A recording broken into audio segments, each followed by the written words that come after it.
अवामी तहरीक जे बानी एशिया जे अज़ीम ॾाहे मुफ़क्कर, अदीब, शाइर ऐं दानिशवर मोहतरम रसूल बख्श पलीजो जी 7वीं वरसी संदसि आख़िरी आरामगाह ॻोठ मुगर खान पलीजो जुंगशाई में वॾी अक़ीदत ऐं एतिराम सां मल्हाई वई। हिन वरसी तक़रीब में सॼे सिंध मां हज़ारे औरतनि, मर्दनि तोड़े ॿारनि शिरकत करे रसूल बख्श पलीजे खे संदसि कयल ख़िदमतनि ते ख़राज अक़ीदत पेश कयो। जॾहिं त सिंधियाणी तहरीक पारां मुख़्तलिफ़ टेबलोस पेश कया विया ऐं क्लासिकल डांसर शीमा करमानी पिणु पंहिंजे फन जो मुज़ाहिरो कयो। सिंधियाणी तहरीक ऐं सुजाग ॿार तहरीक पारां रसूल बख्श पलीजे खे सलामी पेश कई वई।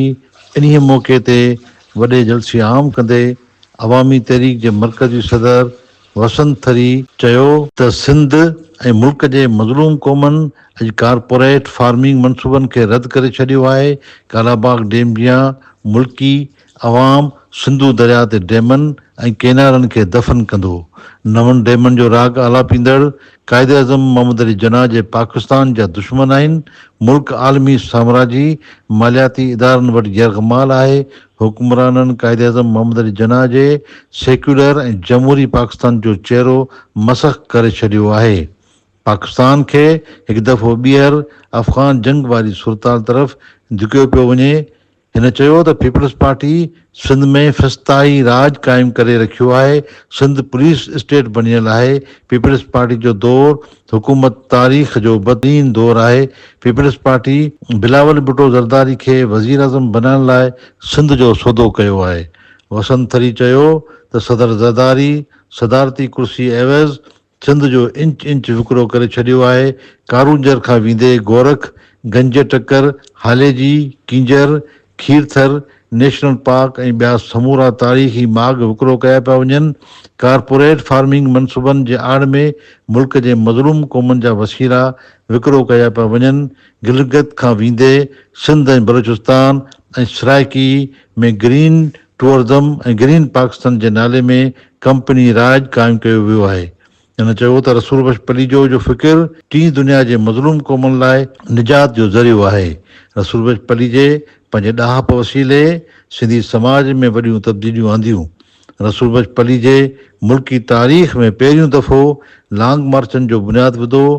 पलीजे हर दौर जे जाबिर ऐं ज़ालिम कुवतनि सां मुहारो अटकायो। वसंत थरी चयो त रसूल बख्श पलीजो आमृतनि सां वेड़ कंदे सॼी ज़िंदगी वक़फ़ करे छॾी।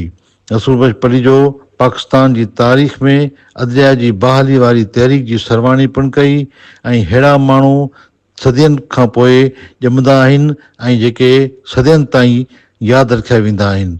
इन्हीअ मौक़े ते जलसे आम खे ख़िताब कंदे सिंधियाणी तहरीक जी मर्कज़ी सदर उमरा समूह, अवामी तहरीक जे अॻवान Noor Ahmed Katiar, advocate Sajid Hussain Mahesar, Awami workers party जे वकील अख्तर हुसैन एडवोकेट, हुकूक ख़ल्क़ पार्टी जे chairman Farooq Tariq, national party जे मर्कज़ी नायब सदर शाहिना रमज़ान, नेशनल पार्टी सिंध जे सदर ताज मरी, नामियारे कानूनदान ऐं लेखक शाह पोस्तो, नामियारो अदीब जामी चांडियो, मीर हसन आरीसर, डॉक्टर मोहम्मद अली मांझी, समाजी अॻवान ख़ुदा रनूशा, अदीब शाइर लेखक कालिम निगार दस्तगीर भट्टी, अवामी जमहूरी पार्टी जो मर्कज़ी सदर नूर नबी रावजो, नामियारी आर्टिस्ट शीमा करमानी, सिंध यूनाइटेड पार्टी जे आज़ाद अमीर पंवर, कराची बार जे नायब सदर एडवोकेट काज़िम महेसर, मर्कज़ी नायब सदर सतार रिंद,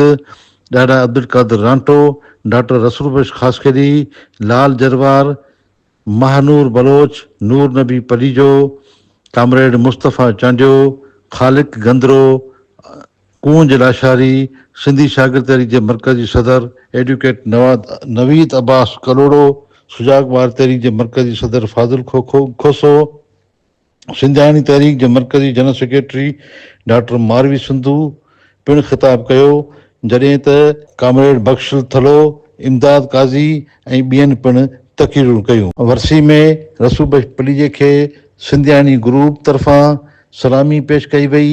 हज़ारे माण्हुनि पिंडाल में ऐं स्टेज ते उथी रसूल बख्श पलीजे खे सलामी पेश कई ऐं खेसि ख़राज अक़ीदत पेश कयो। कैमरामैन टीम सां गॾु रमज़ान मेमन, पाक डिजिटल मीडिया, ठट्टो।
लतीफ़ मोहब्बती वेड़े गोठ बदजे हेकड़ो तिनी जे वेड़े पाणे ईंदो बादशाह।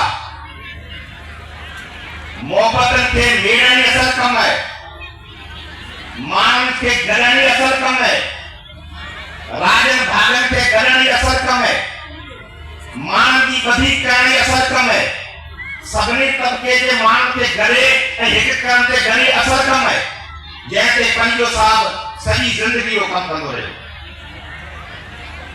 पंहिंजो साहब